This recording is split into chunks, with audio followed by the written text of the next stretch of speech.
Okay, welcome email geeks. Welcome to Email and Acid on YouTube Live. I'm sitting here with Ted Goes. He's from Stack Overflow. He's a principal product designer. And also Carleen Swally. She's our director of marketing here at Email and Acid. Thank you both for joining us. So for the next few minutes to an hour, we're not sure how long it'll go, we're going to be talking about design systems and how they can really improve your email marketing process and save you some time. And we're also going to touch base on how to make those systems accessible as well as your emails as a whole. I know there will be a lot of questions, so if you could please just save those to the end, that would be awesome, and we'll make sure to get to them. So let's get started. Ted, maybe we can start with you. What exactly are design systems? So design systems, if you Google that term 10 times, you'll come up with 10 different definitions. The definition I like the most so far is one from Marco Suarez. He's a design systems consultant, previously at InVision, Etsy, and MailChimp.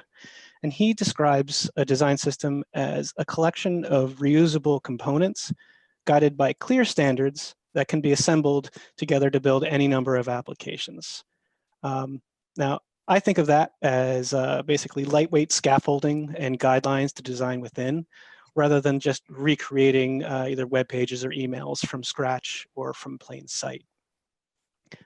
Design systems love a good Lego comparison. We can compare them to Lego sets. So like these standardized components that can be mixed and matched to build any number of designs. So having a design system in place basically means that we don't have to make our own Legos anymore. Awesome. Carleen, maybe you can expand on that from the marketing perspective. Absolutely. I love that Ted referred to them as Legos and sort of this building set, because I've always thought of design systems as more modular, meaning they are these sort of component parts that you can put together in a variety of different ways that are pre-designed. The only thing that marketers really have to do is fill in the content around those. This, of course, allows email marketers to have some flexibility and move those modules around. And it also means you aren't tying up your creative department by building an email from scratch every single time. Okay, so maybe on that note, we can kind of chat about what happens when organizations don't have those design systems in place, and maybe why should people care about them? Ted, can you start again there? Sure. I can tell the story about what it was like at Stack Overflow when I joined about 3 years ago. So Stack Overflow, last time I checked, sends, I think it's like a couple million emails across 70 categories every week. So high volume for sure, the highest volume I've ever worked at. Yeah. But at the company, we don't, email production is a decentralized discipline. Like we don't have like an email department that is in charge of sending out emails. So our various product teams just kind of all work on their own emails, and they're empowered to do whatever they think is best. But the problem is that these teams don't always talk to each other as much as they should. So this created an email environment where emails were inconsistently designed and sometimes off-brand, just because there was no shared record of email design. They were expensive to make because we spent a lot of time recreating the same emails. Like, we'd have Team B over here, and they'd have no idea that Team A created an email already and that they could just reuse it. So they would just recreate it. Emails were often broken because we don't have an email department. Email is not a big specialization at the company, so folks were never really sure if they were building emails the correct way. So as I mentioned, at our scale, this was kind of a problem. And so our email design process was completely undocumented, and every email was treated as a one-off. And this made creating them very slow. The results were inconsistent. They were difficult to test in QA. Simply put, it just didn't scale creating each of these emails from scratch. So we identified an email design system as a way to save time and money, that it kind of comes in, standardizes some of the more common things, improves email consistency, and educates and empowers everybody on the team to build proper emails and get a little bit farther on their own than they would without like a designer or an email specialist. Awesome. Carlene, any thoughts to add on that? Yeah, Kirsten, I think design systems add flexibility and scale. And as Ted mentioned already, when you're working with larger organizations and you're sending in these huge volumes, scalability is an absolute must. But having said that, I think that smaller companies can also benefit from design systems. You know, in a lot of smaller organizations where marketers, quite honestly, have to wear a lot of different hats, having these sort of pre-built components means that there's less of a need to tap into your graphic designer every single time you need to send an email. So it really gives you that flexibility and speed to market. Kirsten, you also asked why people should care about design systems. I think that, you know, for somebody in my shoes, for a director, a VP, a CMO, or someone who's managing an email marketing team, using a design system allows an organization obviously to be more nimble and to move faster. But of course, when they do that, that impacts the bottom line. So without a design system, you know, teams can spend more time designing from scratch, which limits how much they can produce and then how quickly they can get into market. So that's why folks should really care about this. Yeah, just to build on what Carlene just said, I've experienced that on the design side of things, where now that I don't have his hand in as many emails like from scratch, it frees me up to work on other things. Like for instance, email is only part of my job at Stack Overflow. So now that we have a lot of these emails in place and guidelines on how to use them, my role is more of an advisory role. That's great. Yeah. Yeah, it sounds like it expands capacity for the entire team, which can only impact business for the good. Yeah. What do you guys think design systems should contain? Carlene, maybe we can start with you. Absolutely. I think, you know, we've talked a lot already about design systems. By nature, they allow for that flexibility for email marketers. And because of that, obviously, they need to be kept flexible and they need to reflect the needs of the marketing team. So having enough pods or modules so that the email marketing folks can sort of quickly and easily assemble this email is going to be a key part of that. That being said, all components of the design system should also be thoroughly QA'd and tested prior to use. And of course, they should be made accessible for all subscribers. I think it goes without saying that once the email is built using these component parts, that you still need to test it one last time to ensure that every aspect of that email is going to render as it's intended. What about you, Ted? Anything to add to that? Yeah, to build on what Carlene just mentioned, a design system, I believe, is built for the team that is building it. Like it's kind of what separates a pattern library or a framework from a design system is the guidance part. So I think every team should be making the choice for themselves based on their users, their goals, and the business needs, what goes in it.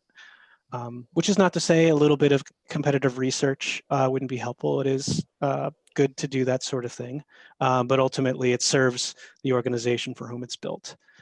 There are some common things like buttons and images and typography that I would say is a pretty safe bet that almost everyone's going to need.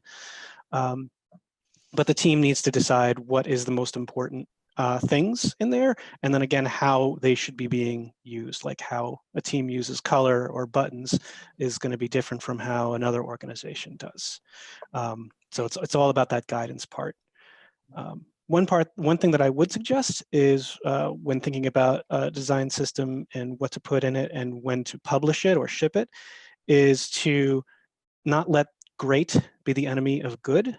A few simple things can help a lot of people. And one of the ways that we, at least on our team, kind of figured out what should go into our design system is putting out a bare bones version of it. I think our first version only had like one image, a button, some typography, and like a basic shell that just took like a single column of text and squished it down. And after people started using that, they started asking us questions like, when can I use X? And how about tags and bigger images? How should we be doing that? And when we heard this feedback, we were like, I think we should work on that next, because that seems to be what the users of our design system need. So getting it out there early can help you answer those questions about what you should be putting in it. Kind of instead of just building from scratch, trying to put in everything you think you might need, kind of saves time maybe in the long run to just do a basic and then find out what your users actually might need. Yeah, no need to swing for the fences on your first try. No. So how should an organization get started with creating that design system? Ted, since you were just going on that, maybe we can start there. Sure. First, at least on my team, what we did was before starting an email design system is making sure we needed one in the first place. Mm-hmm. So we first felt the pain of not having a design system. I described it a couple of minutes ago about how all of our emails were kind of inconsistent and broken, and nobody really knew what we were doing. So we felt the pain of not having a way for more folks to build proper emails at scale on their own, and we identified this email design system as a solution. But then we have to convince the boss, right? Because I'm a firm believer that if you start a design system and treat it as a side project, it's going to fail, because client work or project work or whatever you want to call it will always trump side project work. And we found that out firsthand when we treated our design system as a side project. And whenever we started gaining any momentum, we just get pulled away. And then we came back, we just have to start over. And it was slow going at first. So when we came time to try to make our case to the boss to make our design system an official sanctioned product, we focused on the time it would save. Like, we spent a lot of time solving the same problems over and over again. An email design system would speed that up. All the money it would save for us, like in our case, emails usually don't bring in revenue directly, but they tie to platform adoption, which does tie to revenue. It would also mean that everybody gets freed up to work on things. We wouldn't have to outsource email work or hire a specialist. I touched upon the consistency part, where the design system would help solve that issue, and really just showing some emails to our stakeholders kind of illustrated that. And most importantly, would help with the education. Again, kind of putting all of our email knowledge, our collective email knowledge, in a single place, so it's not all in the heads of just a few people. We really tried to focus on what our boss thought about, or even the boss's boss. So like, they don't not care if buttons look a little weird in Outlook, but they might care about all the inefficiencies and time wasted that we spend on email. So that's how we started. And we started, I'll just touch upon this quickly. We started, when it came time to building it, we started in a blank Google Doc. And we invited folks from all over the company to come brainstorm with us. And what this did is it lowered the bar to collaboration, because folks didn't have to worry about knowing design or code or configuring software. They just kind of opened up this Google Doc and we brainstormed together. And hearing everyone's voice at the beginning was hugely beneficial, and helped inform where we should be focusing our initial efforts. I'm sure that's really important for getting buy-in from all of those moving parts within the organization as well to adopt the design system. Would you agree with that? Yeah. Yes. Speaking to the collaboration point too, it also helps a design system kind of take root. Because a design system is not something that you want to just like force on people and say like, here, you have to do it this way. So we found that more people would adhere to it because they felt like they were part of the process. Carlene, what are your thoughts? As the director of marketing, what would you recommend for people to do to get that buy-in and get the organization involved? Yeah, I think, Kirsten, to Ted's point, I agree. Getting buy-in across the organization is key, especially when it involves executives. As Ted's already said, there is going to be some upfront resources, whether it's time, personnel, budget, et cetera, that's going to be needed to build this. And you certainly don't want it to get pitched as the side project. So I agree, getting buy-in from the top is going to be a key part of that. From there, agree again with the collaboration, involve your email team early on in the design process, ensure that their voices are being heard and that some of the pain points that they deal with on a daily basis in terms of designing are going to be addressed during that process. I would also add, it could be necessary in some cases to pull in the brand manager or even your creative director. You want to make sure that each aspect of that design system stays true to your brand. Absolutely. Agree with that. So say we get these design systems in place, what kind of results will this process have for email marketers and their organizations? Ted, maybe we can start with you since, you know, it happened for you. So one of the biggest impacts I've seen is seeing people on the team be able to get further in their projects without needing design help. A design system doesn't replace the need for a designer. It just allows folks that aren't specialized in email to get further than they could before. It unblocks everyone on the team. So if you need to build an email, you don't have to wait for like the one or two people who know how to do this, that have other things to do, or they create a bottleneck, so to speak. So since launching our design system, I've seen folks with little experience building some pretty nice emails on their own. And my role, as I mentioned before, I used to be involved in most email projects, like helping design and build them and test them from the ground up. And now, my role is being brought in at the last mile just to QA things, or to focus on a really gnarly Outlook bug instead of just helping someone, create a basic button.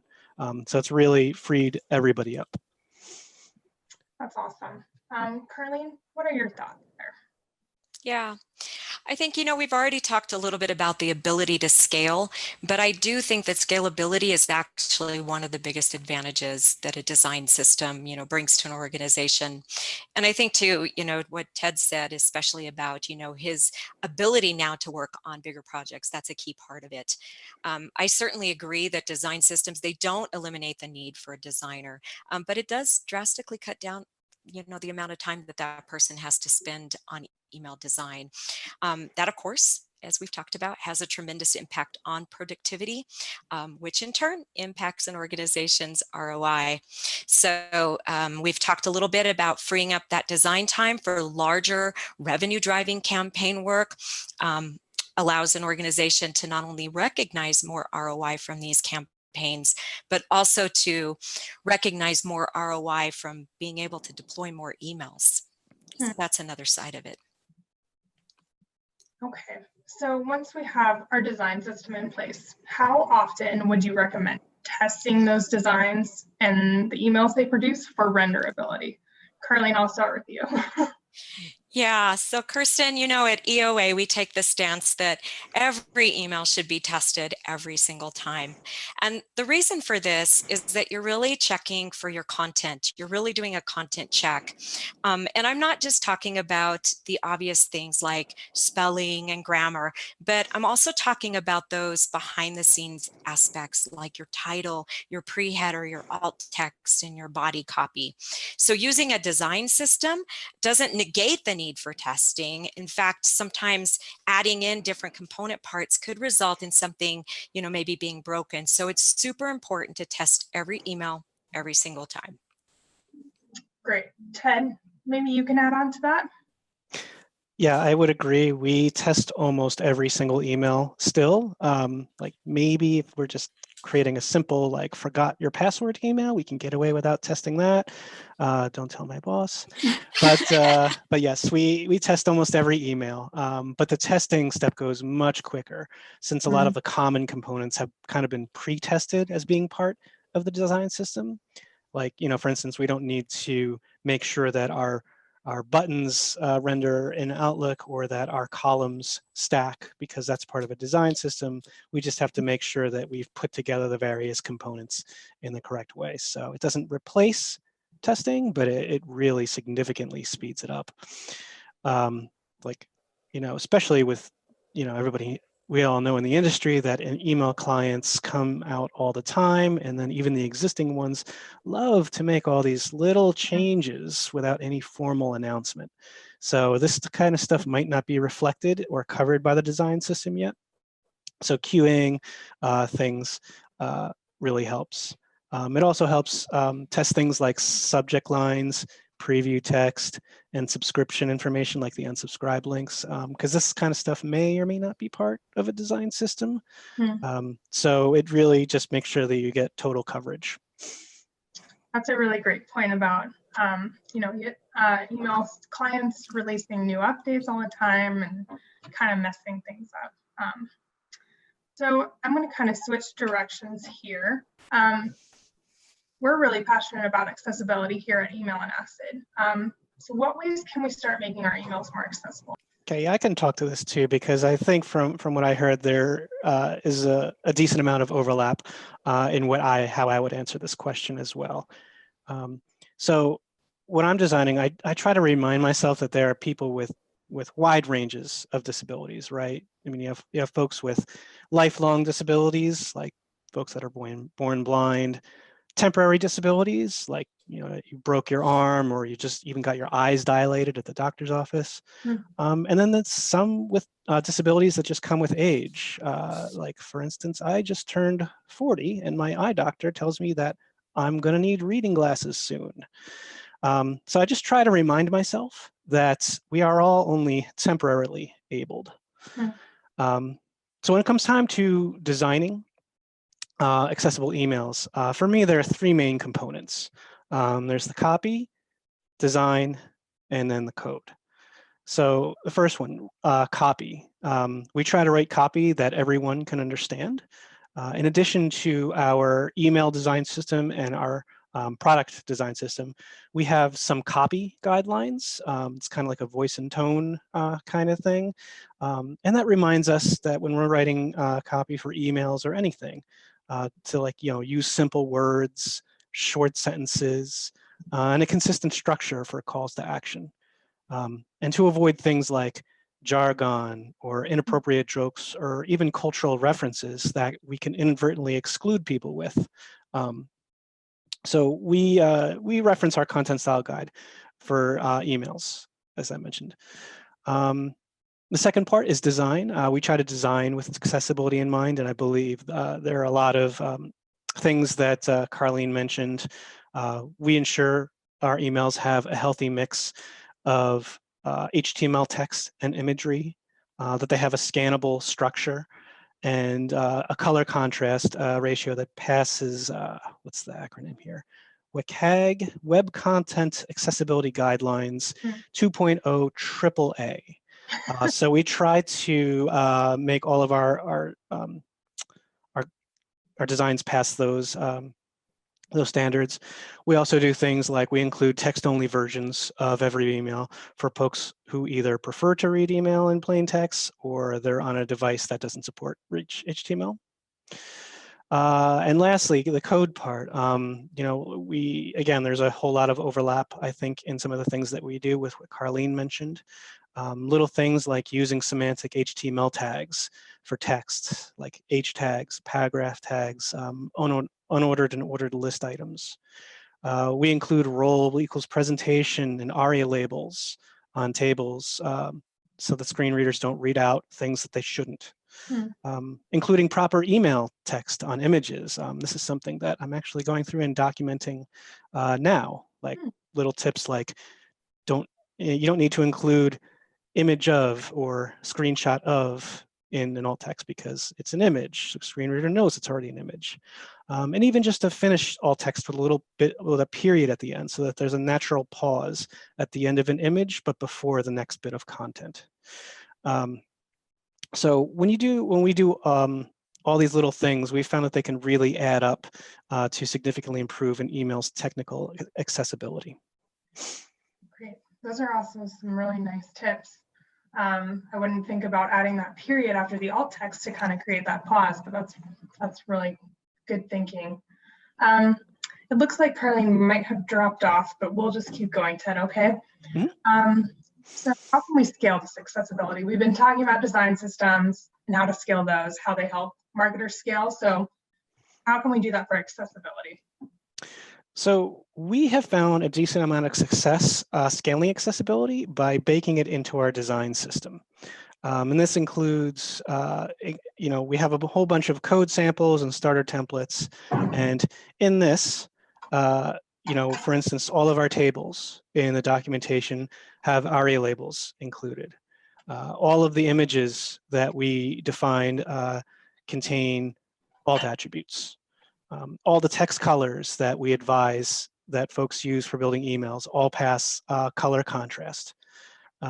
And all text that we define, like headlines and things like that, is all done using H tags and paragraph tags and live HTML text. We found that when accessibility is addressed at the source, it's a much easier time spreading throughout an organization.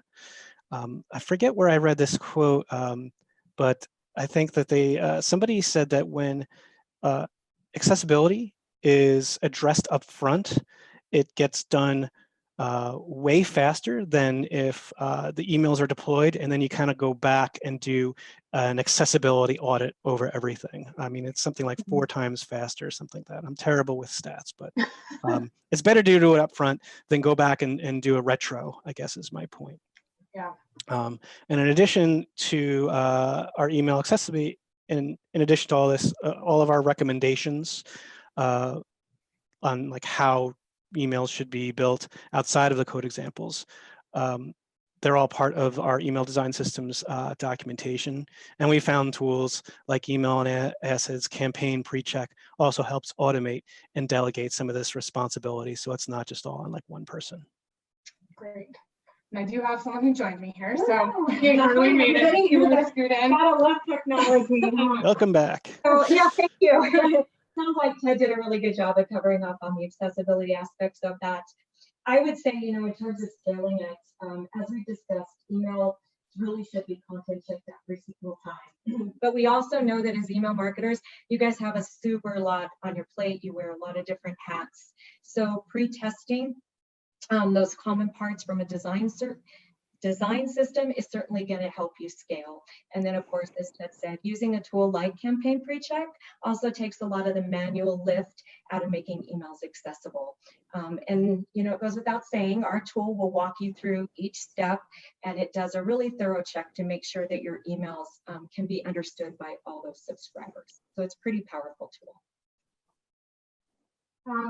Okay. So how would someone go about making their design systems accessible? Ted, you kind of just touched on this, but maybe you can expand a little bit. Sure. As I mentioned, we've had a decent amount of success just baking it in at the beginning through our design system. I guess one thing I'd advise here is not to skimp on the design systems documentation. The documentation, I think, is the most important part of a design system. So don't forget to explain and note all the little ways that I mentioned that we just improve email accessibility, including the technical details like explaining what RA roles do and maybe when you should include an alt attribute on an image and when we should just leave that blank and what the user experience of each of those is like. So that can really help explain to folks like, why things are happening so that they can make some hopefully more intelligent decisions. One last thing I would suggest is to test an email's code in actual assistive technologies. So like using a screen reader or turning on the voice and accessibility options on your mobile device, navigating an email with a keyboard, or even just listening to how emails sound when they're read by like, Alexa or something like that. Email and Acid's white paper, I know, does a great job of this. There are a bunch of free and paid tools to aid this. And honestly, it's something that I should be doing a better job at. So I don't want to speak too much about it but I've been seeing a lot of things from folks that are doing some really great things in the industry as far as testing these things out. Great. I know we do have a few videos out there that kind of show what happens when a screen reader reads an emoji or what it sounds like when you forget to add certain, things to your accessibility, to your code that makes it more accessible. So we'll be sure to post those out on social media later so you guys can check those out. Carlene, any thoughts to add on that? I'm really going to echo a lot of what Ted said here. I think he did a really good job of sort of summarizing that. Following good design practice is always a good thing, and following good design practice that incorporates accessibility is even better. I'm also going to add that testing your email and testing it every single time is key. And then, as Ted said, test it with assistive technology so that you get a chance to listen or hear what your subscribers are actually going to hear as well. Okay, well, let me open this up to any questions from the audience. We'll probably be around for 5 or so minutes, depending on if there are any questions. But feel free to ask away, and yeah, go from there. And if you do have any follow-up questions you'd like to share on social media, I can pass those along to both Ted and Carlene. I'm sure they'd be more than happy to answer those as well. Absolutely. Yeah, any kind of final thoughts while we wait for questions to roll in, you guys? I didn't really know. Okay. I can just tell you about some recent success stories that I've, I guess, been experiencing at Stack Overflow. Is just I've worked with a number of both engineers that are new to email, and then there are folks that are just new hires to the company. And it's before we had an email design system, myself or whoever else would get pinged saying, hey, I have a question. How does this work in email? Or how do I do X? And so we'd schedule a meeting and I'd walk somebody through it and they'd learn, they'd take notes. And it worked, but it took a decent amount of time. But just yesterday, compare that to yesterday, I was working with a new, somebody who was new to email, said, hey, how do I do X? And I said, oh, that's great. I have a link that I can send you from our design system. Here you go. I have another question. Okay, I have a link for that too. Okay, I have a third question. Oh, I have a third link for that. And I could just send them 3 links. It explains everything way better than I could have ad-libbed it. And they can then go back. They have those resources that are available to them all the time, and they could just reference it whenever they need. So just, a recent success story about how our design system is kind of just helping the whole team. That's awesome. What a great story, Ted. Yeah. I'm also going to just dovetail into that and conclude by saying that, design systems really do help the entire team. And I think Ted alluded to this earlier in the conversation where he said he's able to move on to other things, and even junior level marketers on your team, or even people who maybe have a little bit of email marketing experience, can actually quickly get in and get something deployed when they have this in place. So it really does add to the flexibility, the scalability, and just being able to drive more of that ROI in your company. It's huge. All right, well, Ted and Carlene, thank you both so much for joining us today. I'm sorry for the technical difficulties. Thanks for sticking through everything. Email Geeks, if you have any questions, feel free to comment on our YouTube channel. I will pass those along and we'll get those answered for you. And let's go out and make some design systems, you guys. Bye, Ted. Thank you. Take care. Thanks again.